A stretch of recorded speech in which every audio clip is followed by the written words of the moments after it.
আসসালামু আলাইকুম। কেমন আছেন আপনারা সবাই? আশা করি ভালো আছেন। আলহামদুলিল্লাহ আমরাও ভালো আছি। প্রতিদিনের মতো নতুন একটা ভিডিও নিয়ে চলে আসলাম আপনাদের মাঝে। আজকে আমি ভিডিওটা শুরু করলাম সন্ধ্যা থেকে। আমার হাজব্যান্ড আজকে সন্ধ্যার আগেই কাজ থেকে চলে আসছে, তো ভাবলাম আজকে একটু হালকা পাতলা নাস্তা রেডি করি।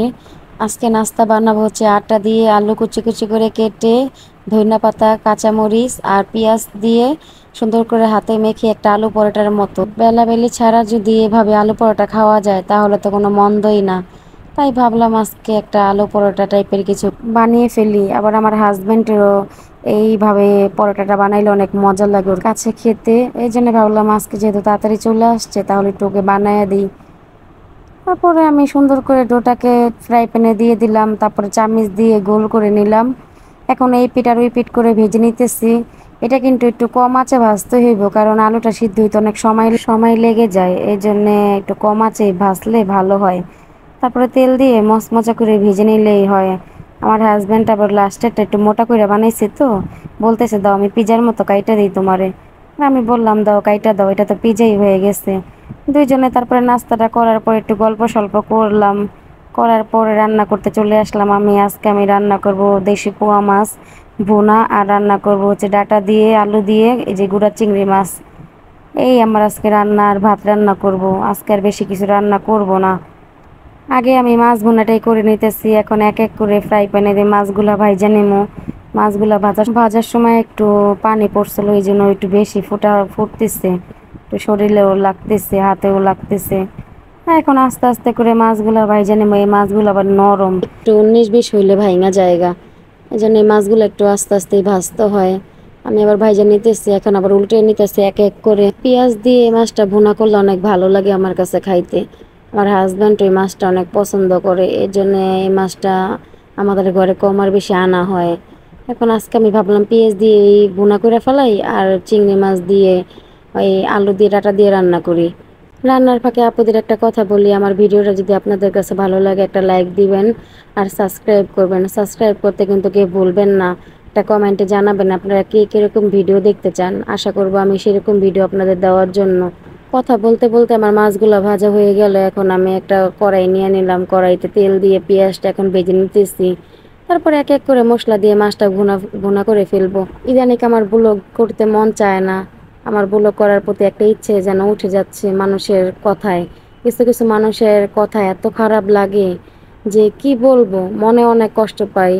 আমি নিতে পারি না কথাগুলা, কারণ আমি রান্না করতে পছন্দ করি, আর আমি যা রান্না করি প্রতিদিন যা খাই সেইগুলি আপনাদের সাথে আমি শেয়ার করি। এখন কি আমি মাসে একটা করে রান্নার ভিডিও দেব, যে রান্নার ভিডিওতে থাকবে ভালো ভালো রান্না, মাংস, রোস্ট, পোলাও, খাসি, গরু, এগুলা? এখন এইগুলা করতে গেলে তো আমার হবে না। মাসে একটা করে ব্লগ দিলে তো তখন আপনারাই বলবেন যে কেমন মানুষ একটা করে ব্লগ দেয়। আমি তো আপনাদের সাথে ডেইলি ব্লগগুলা শেয়ার করি। আমি প্রতিদিন ঘরের ভিতর কি কাজকর্ম করি, কি রান্না করি, কিভাবে কি করি, কোথাও যাই কিনা সেটা তো আমি আপনাদের সাথে বেশি একটা শেয়ার করিও না। আপনাদের যদি আমি একটা করে, দুইটা করে, মাসে 3টা করে ব্লগ দেই, আপনাদের যদি আমি দেখাই যে আমি অনেক ভালো মন্দ খাই, তাহলে তো সেটা ব্লগ বলে না, তাহলে সেটা বলে দেখানো। আমি তো কাউকে দেখানো কিছু কইরা তো আমি আমার জীবনটা সামনে আগাইতে চাই না। কারণ আমি চাই যে আমার জীবনটা আমি যেইভাবে চালিয়ে নিতেছি প্রতিদিন, সেইভাবে করে আমি যেন একটু সামনে এগিয়ে যেতে পারি। এই চিন্তা করে আমি একটা ব্লগের চ্যানেল শুরু করছি।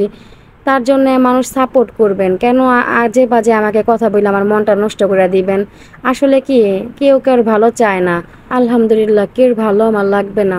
আমার সাথে আমার হাজব্যান্ড, আমার কিছু কিছু ফ্যামিলি মেম্বার থাকলেই আমার যথেষ্ট। আর কে কি বলে সেটা এখন আমি মাথা থেকে ঝাইরা ফেলানোর চেষ্টা করতেছি। আমার হাজব্যান্ড আমাকে বলছে যে বাদ দাও না, যে যা বইলা শান্তি পায় শান্তি পাক, তোমার সমস্যা কি? তুমি চেষ্টা করো সামনের দিকে এগিয়ে যাওয়ার। জানেন আমার এই কষ্টে আমি গতকালকে আমি কোনো ব্লগ আপলোড করি নাই কা। এখনও আমার হাজব্যান্ড চিলাচিলি করার কারণে আজকে আমি একটা ব্লগ বানানোর চেষ্টা করলাম, তাও আমি মন থেকে অনেক দুর্বল হয়ে গেছি। ভালো কিছু করার আগে কত মানুষের কত বাধা সহ্য করতে হইব সেটা বুঝে গেছি। সেটা বোঝানোর মতো ক্ষমতা আল্লাহ আমাকে দিয়েছে। আলহামদুলিল্লাহ, আল্লাহ আপনি আমাকে ভালো কিছু করার তৌফিক দেন। আপনি আমাকে যদি চান কোনো কিছু জীবনে করার তৌফিক দেন। কে কি বলে সেটা মাথায় নিয়ে আমার লাভ নাই। আমার কথাগুলো যদি আপনাদের কেউ কাছে খারাপ লাগে তাহলে আমাকে ক্ষমা সুন্দর দৃষ্টিতে আপনারা দেখবেন, কারণ আমি ইমোশনাল হয়ে গেছি। কথা বলতে বলতে আমার রান্নাটা শেষ পর্যায়ে, আলু ডাঁটা দিয়ে চিংড়ি মাছটাও রান্না করা হয়ে গেছে। এখন সুন্দর করে ভাতটাও বসায় দিমু, রান্নাঘরটা ক্লিন করে নিমু। রান্নাঘরটা ক্লিন করা থাকলে সকালবেলা ঘুম থেকে উঠে যখন রান্নাঘরে ঢুকি মনটা অনেক শান্তি লাগে। আর যদি রান্নাঘরটা ক্লিন করে না শোয়া যায়, সকালবেলা উঠলে মনে হয় কি সারাদিনের কাজটা মনে পড়ে থাকে।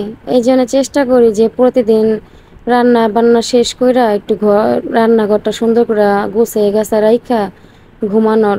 আর নয়তো সকালবেলা উঠে আমার কাছে ভালো লাগে না। দেখেন এখানে আমি থালা বাসনগুলো ধুয়ে নিতেছি, তারপরে সুন্দর করে রান্নাঘরটা আমি ক্লিন করে নেব। আর আমি এই সাইডে ভাতটাও বসায় দিছি। প্রত্যেকটা মেয়েই চায় যে তার ঘর, রান্নাঘর, বেডরুম সব কিছু যেন একটু পরিষ্কার থাকে। কারণ রান্নাঘরটা একটা মেয়েদের শখের জায়গা, যেটা একটু পরিষ্কার না রাখলে ভালো লাগে না। এই জন্যে আমার ছোট একটা রান্নাঘর আমি চেষ্টা করি সুন্দর করে সবসময় একটু গুছিয়ে গেছে রাখার জন্য। আমার রান্নাঘরটা অনেকটাই ছোট। এখন আমি সুন্দর করে রান্নাঘরের চারদিকে দেওয়ালগুলা রইলা নিতেছি সাবান দিয়ে, আবার চুলাটাও সুন্দর করে রইলা নিতেছি। এখানে এক এক করে আমি রান্নাঘরটা পরিষ্কার করে ফেলামো। প্রতিদিন তো আর ডিপ ক্লিন করা যায় না, এই জন্যে মাসে 2 থেকে 3 বার ডিপ ক্লিন করি। আর প্রতিদিন এইভাবে একটু পুইসা ফেলাই। পুইসা রাখলে একটু নিজেরও দেখতে শান্তি লাগে। আর বেশি একটা ময়লা হয়ে গেলে পরিষ্কার করতে অনেক সময় লাগে আর অনেক কষ্টও হয়। অল্প অল্প থাকতে পরিষ্কার করলে বেশি একটা কষ্ট হয় না। আজকে রান্না বান্না এই চুলাটা ক্লিন করতে অনেক সময় লেগে গেছে, রাতে 11টা বাজে গেছে গা।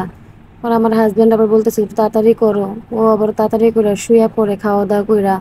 আজকে রান্নাটা করতে একটু দেরি হয়ে গেছে আমার, কালকে থেকে তাড়াতাড়ি রান্না করতে হইব।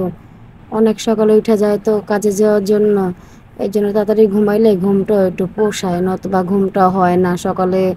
একটু আর শরীরটা খারাপ লাগে, এমনি তো একটু অসুস্থ।